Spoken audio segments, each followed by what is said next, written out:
Salut Internet, et bienvenue ici dans l'univers des comics, mais plus précisément dans l'univers Marvel et ce qui en ressort au cinéma. Car si vous bloquez sur certains personnages dans les films Marvel, car vous ne les connaissez pas, car vous ne lisez pas de comics, car vous ne regardez même pas cette chaîne. Vous pouvez remédier à ça ici maintenant. Mais avant, on regarde la nouvelle vidéo de Doc7. Merci mec, un salut internet parfaitement dans le thème, et je reparle de toi à la fin de la vidéo. Ok, après 77 faits sur le Japon, sur la gastronomie, sur la publicité, on revient à mes premiers amours, la géographie et les pays. C'est parti pour 77 faits bien stylés sur les États-Unis.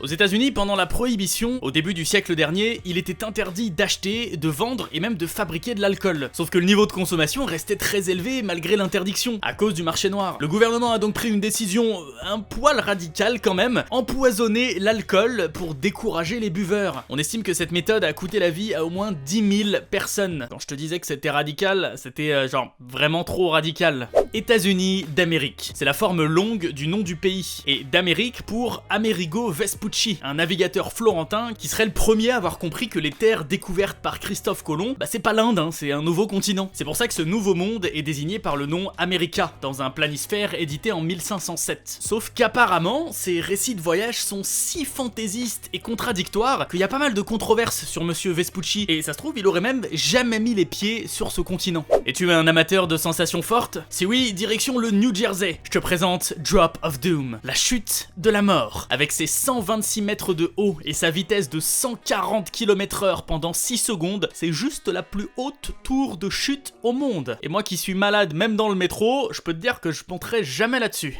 En général, dans une pharmacie, tu vends des médicaments, ou au moins des trucs a priori bons pour la santé. Mais non, aux États-Unis, il est pas rare d'y trouver des bonbons, de la junk food, de l'alcool et même des cigarettes. Sur les 45 hommes ayant présidé les États-Unis, 8 sont morts en cours de fonction et parmi eux, 4 ont été assassinés. Petit calcul, 8 morts sur 45, ça fait 17,7%. 17,7% de chance de mourir pendant ton taf. C'est très très loin devant les bûcherons et les travailleurs en haute mer. Bon après, eux ils sont beaucoup plus nombreux, donc j'imagine qu'en termes de nombre, il y a quand même beaucoup plus de morts chez eux. C'est un calcul philosophique à faire, j'ai l'impression. En tout cas voilà, faut y réfléchir à deux fois avant de présenter sa candidature aux élections. Les Américains sont les plus grands mangeurs de pizza au monde. Leur consommation par personne s'élève à 13 kilos par an. Je sais pas si t'imagines, hein. Disons qu'une part pèse genre 100 grammes, ça fait 130 parts par an. En comparaison, les Italiens n'en sont qu'à 5 kilos par an. Comme quoi, les idées reçues, hein. Dans les années 2000, il y a eu un énorme French bashing aux États-Unis. Genre les French fries qui étaient rebaptisés les Freedom Fries. En fait, ils nous en voulaient juste de pas les avoir accompagnés faire la guerre en Irak. Mais qui aime bien, châtie bien. Souvenons-nous que lors de leur guerre d'indépendance, à la fin du 18e siècle, beaucoup de Français étaient du côté des indépendantistes américains. À commencer par le légendaire Marquis de Lafayette, qui à 19 ans arme une frégate à ses propres frais pour venir les soutenir. Genre le mec il a 19 ans, bonjour j'achète un bateau, je vais aider les Américains à prendre leur indépendance. Et George Washington, le premier président des États-Unis, avait lui-même un aïeul français. Et oui, nos peuples sont très très proches. Dans les restaurants américains, c'est plus de 400 000 mètres carrés de pizza qui sont servis chaque jour. La surface du Vatican en pizza. Ok, je sais que je viens de parler de pizza déjà il y a deux faits, mais alors d'une, j'adore ça, et surtout, c'est un plat sacré aux États-Unis. Il a récemment été intégré au menu de l'armée américaine, après qu'une véritable escouade de nutritionnistes en a adapté la composition pour se conformer aux normes de l'armée. Dis-toi, le Congrès américain a même statué que la pizza était un légume. Alors, il justifie ça par la présence de la base de tomates, hein. C'est vrai que c'est bien connu que de mettre un petit peu de tomate transforme n'importe quel plat en légume. C'est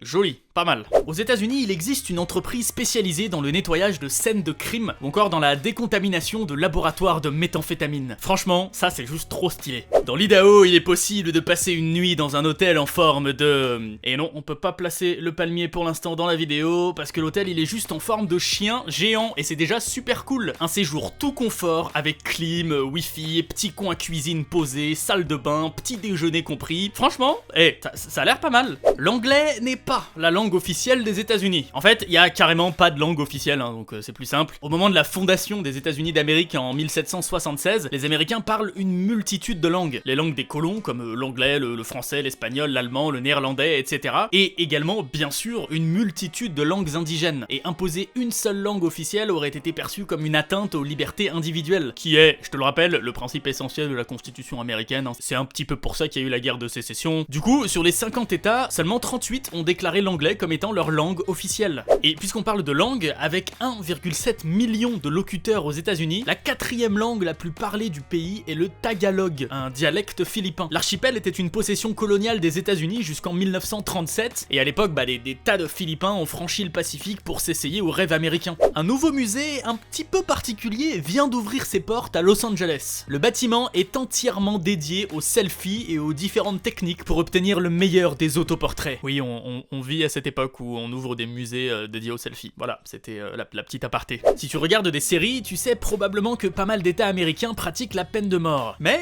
pas dans le Wisconsin, État qui n'a exécuté qu'une personne au cours de son histoire, parce que ça s'est pas vraiment passé comme prévu. Le condamné, John McCaffery, a mis 20 minutes à décéder à moitié pendu. Les 3000 spectateurs sur place étaient si dégoûtés que la peine de mort a été abolie 2 ans plus tard. Est-ce que tu connais le Manhattanenge? C'est un phénomène qui se produit 2 fois par an quand le soleil s'aligne parfaitement avec les principales rues de New York, ce qui donne lieu à des paysages mais juste magnifiques. Donc voilà, si t'as la chance d'aller à New York, vas-y fin mai, début juin, t'auras peut-être la possibilité de voir ça, et franchement, vu les photos, ça m'a l'air quand même bien stylé. Aujourd'hui, ce panneau parle à tout le monde, et c'est en partie grâce à Thomas Edison. Ce mec, on le sait, c'était un inventeur de génie, et il avait déposé tellement de brevets que ça couvrait pratiquement tout le processus de fabrication d'un film. Sauf qu'à l'époque, la Californie était réputée pour absolument rien respecter au niveau des droits d'auteur ou des droits des inventeurs, et c'est pour ça que pour utiliser les inventions d'Edison, sans le payer, les vidéastes se sont très vite installés à Los Angeles. Bon, ça et plusieurs autres raisons, mais disons que ça c'est une grosse raison principale. Et c'est comme ça qu'est née l'industrie hollywoodienne. Bien qu'il soit souvent remis en cause, beaucoup d'Américains tiennent à leur 2e amendement, celui qui autorise le port d'armes. Mais bon, quand tu vois certains cas, tu te dis qu'il y en a qui devraient jamais avoir de permis. Je veux dire, en l'an 2000, un Texan vraiment pas très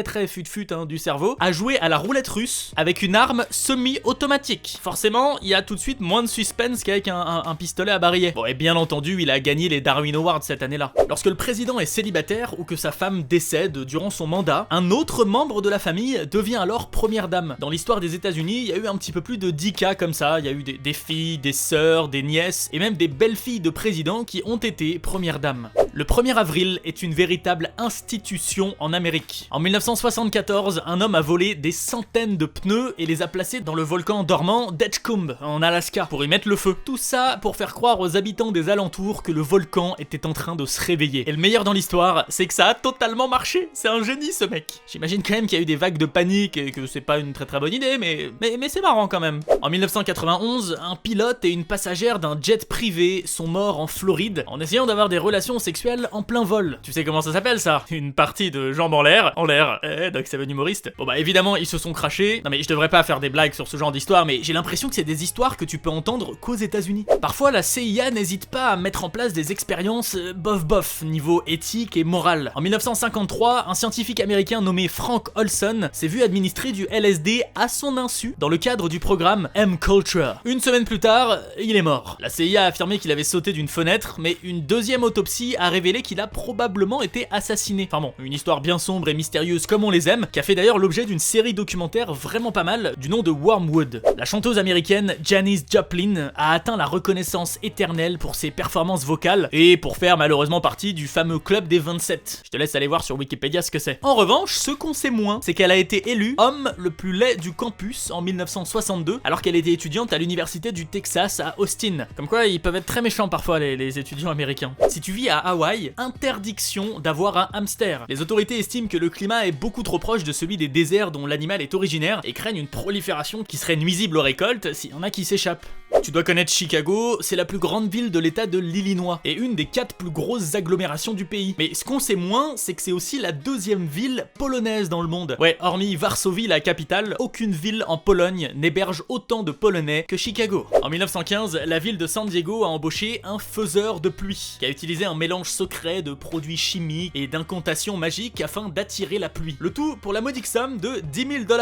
Et à l'époque, c'était beaucoup d'argent, $10 000. Argent qui serait payable uniquement si il remplissait le réservoir de la ville. Le seul petit problème, c'est qu'après son intervention, il a plu pendant pratiquement la totalité du mois qui a suivi. Ça a détruit des ponts, des parages, et ça a causé la mort de 20 personnes. Et ce qui est marrant dans l'histoire, c'est qu'à cause des dégâts, la ville a refusé de payer le mec. Il existe une zone de 130 km² au milieu du parc de Yellowstone où tu peux commettre n'importe quel crime sans risquer d'être puni par la loi. Et le pire, c'est que ce vide juridique très particulier n'a été découvert par un prof de droit que fin 2016, et visiblement le problème n'a toujours pas été réglé depuis. Les origines du peuplement du continent nord-américain font débat. Les premiers hommes peuplant le territoire actuel des États-Unis seraient arrivés il y a entre 12 000 et 40 000 ans, déjà merci pour la précision. Et puis la théorie que tout le monde connaît, c'est qu'ils seraient venus de Sibérie. Ils auraient traversé le détroit de Bering quand c'était gelé, et puis ils ont colonisé tout le reste du continent. De nos jours, cette théorie est de plus en plus contestée. Pas mal de chercheurs estiment que le peuplement du continent nord-américain n'a pas qu'une seule origine. Le carbone 14 a mis en évidence l'existence de squelettes très anciens qui proviendraient d'îles océaniennes, d'Afrique et même d'Europe. T'imagines la révolution si on apprend ce genre de choses.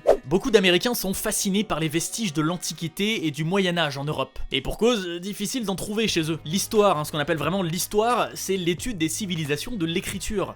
Dans ce cas-là, leur histoire commence vers 1500, avec l'arrivée en masse des Européens. Tout simplement parce que la très très riche civilisation amérindienne était majoritairement de tradition orale et donc relève de la préhistoire. Les États-Unis possèdent la plus grande ZEE. La ZEE, enfin la ZEE, mais j'aime bien prononcer ça, la ZEE, c'est la zone économique exclusive. Toute la zone maritime, située jusqu'à 370 km des côtes, sur laquelle les États exercent leur souveraineté. Grâce à leur possession dans la mer des Caraïbes, dans l'océan Pacifique et même dans l'océan Arctique, les États-Unis ont une ZEE de plus de 11 millions de kilomètres carrés, ce qui les place en première position dans le monde, juste devant la France. Et oui, en même temps avec tous les dom-toms qu'on a un petit peu partout, c'est normal. Ceci est la plus grande sculpture en fromage du monde, et bien entendu elle nous vient des États-Unis. Et bien entendu elle est en forme de burger, comme par hasard. Elle s'élève à plus d'1 mètre de haut, pèse pratiquement 700 kg et a demandé 30 heures de travail. Ce magnifique chef-d'œuvre a été commandé par une chaîne de restauration en l'honneur de la journée nationale du cheeseburger en 2015. Jusqu'en 2003, l'État de Caroline du Nord avait des lois dites eugéniques. Et l'eugénisme, c'est vraiment pas très cool. C'est en fait vouloir améliorer, avec de très très gros guillemets, la race humaine, même si ça doit passer par la stérilisation forcée des gens jugés inaptes à avoir des enfants. Et oui, jusqu'en 2003, c'était une loi en Caroline du Nord, on pouvait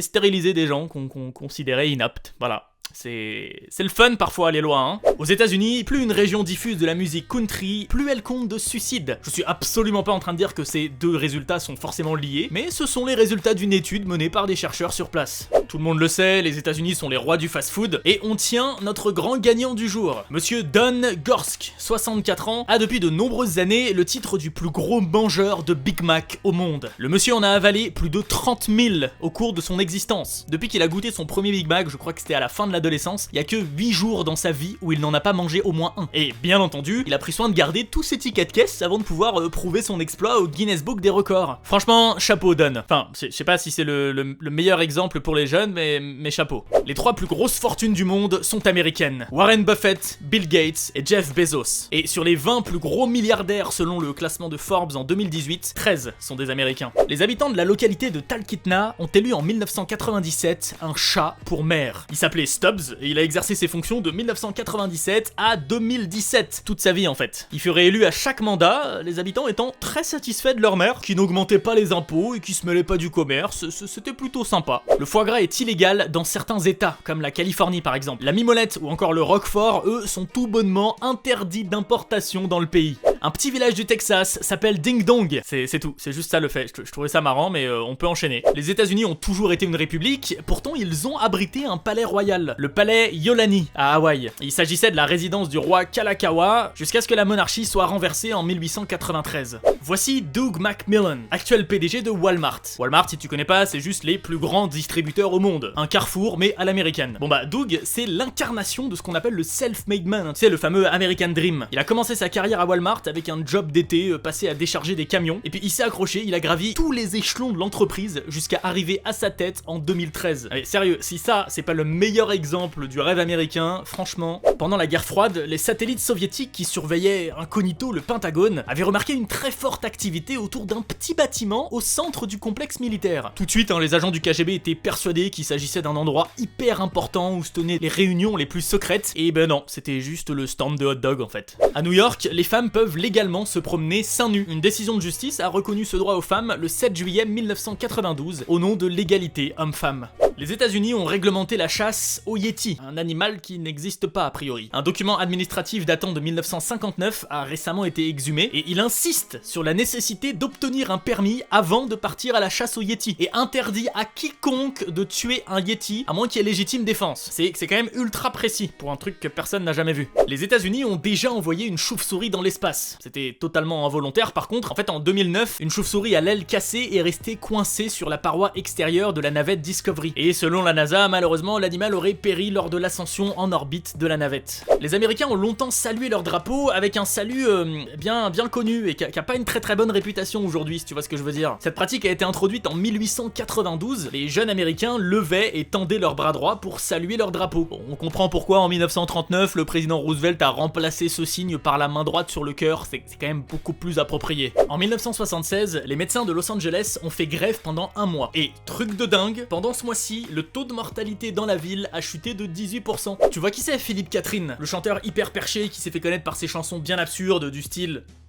Mais ce morceau, il est venu le jouer en live sur le plateau de Tonight Show avec Jimmy Fallon. Entre parenthèses, tout simplement l'une des émissions les plus regardées des États-Unis. Comme quoi, oui, la culture française rayonne vraiment partout, même la plus absurde. Quelques petits chiffres en vrac pour te montrer à quel point le soir du Super Bowl est un des jours les plus fastes pour l'économie américaine. En seulement quelques heures, c'est 1,23 milliard d'ailes de poulet qui sont dévorées pendant le match. Mais aussi, tiens-toi bien, 1130 tonnes de cacahuètes, 55 000 tonnes d'avocats, 14 500 tonnes de chips, 1700 tonnes de popcorn, et forcément tout ça, ça donne soif. Mais t'inquiète pas pour eux, les Américains engloutissent pour chaque Super Bowl pratiquement 1,5 milliard de litres de bière. La population entière de Whittier en Alaska vit dans un seul bâtiment. Cet immeuble héberge 220 résidents et contient une école et même un hôpital. Bon, on est tous les uns sur les autres, mais au moins là-bas, t'es assuré d'habiter dans le centre-ville. Et je suis assez fier de moi pour cette blague, elle est pas mal. À la frontière entre Canada et États-Unis, le lac supérieur est la plus grande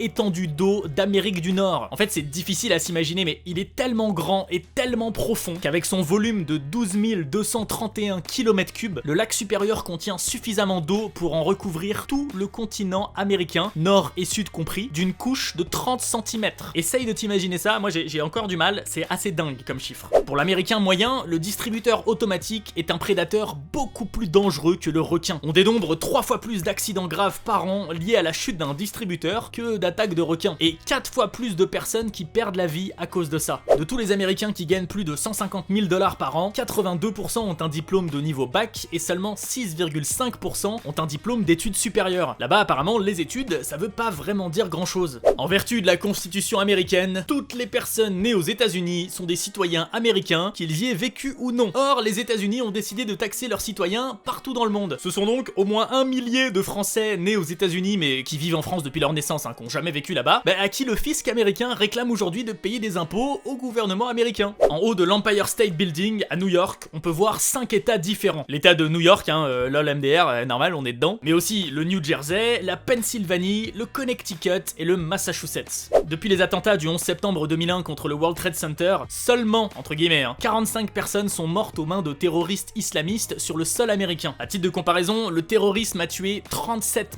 400 personnes à l'échelle de la planète pour la seule année 2014. Entre 1861 et 1865, la guerre de sécession a fait rage entre les États du Nord et ceux du Sud. Ça se fritait notamment sur la grande question de l'esclavage, le Nord voulait l'abolir et le Sud voulait continuer. Mais quand le conflit a débuté, le général de l'armée du Sud, Robert Lee, ne possédait pas d'esclaves, alors que le général du Nord, Ulysse Grant, possédait plusieurs esclaves personnels. Comme quoi, Américains, Américaines, choisissez bien votre médecin. Une étude menée en 2016 révèle que les erreurs médicales causeraient la mort de 210 000 à 400 000 patients américains par an. C'est juste la 3e cause de décès du pays, derrière les maladies cardiovasculaires et le cancer. Ça fait froid dans le dos. Ce monsieur, Jim Jones, a fondé la secte du Temple du Peuple, une des plus connues de l'histoire des États-Unis. Parce qu'en fait, en 1978, Jim a été le responsable de la plus grande perte civile américaine avant les attentats du 11 septembre, en ordonnant un suicide de masse à sa communauté. 909 personnes l'ont écouté aveuglément, la plupart en avalant du cyanure. cyanure. En 99, la NASA et le Pentagone ont tous les deux été hackés coup sur coup par un jeune de 15 ans qui a, au passage, causé la mise à l'arrêt de leur ordinateur pendant 21 jours. C'est pas très rassurant tout ça. Je te rappelle que les ordis du Pentagone, ils peuvent potentiellement lancer des missiles s'ils le veulent. Depuis la fin des années 90, aux États-Unis, le commerce des murderabilia fait fureur. Il s'agit en fait d'objets liés aux criminels. C'est comme ça que des tableaux peints par certains tueurs en série se vendent des milliers de dollars, ce qui leur génère un salaire bien confortable, même en prison.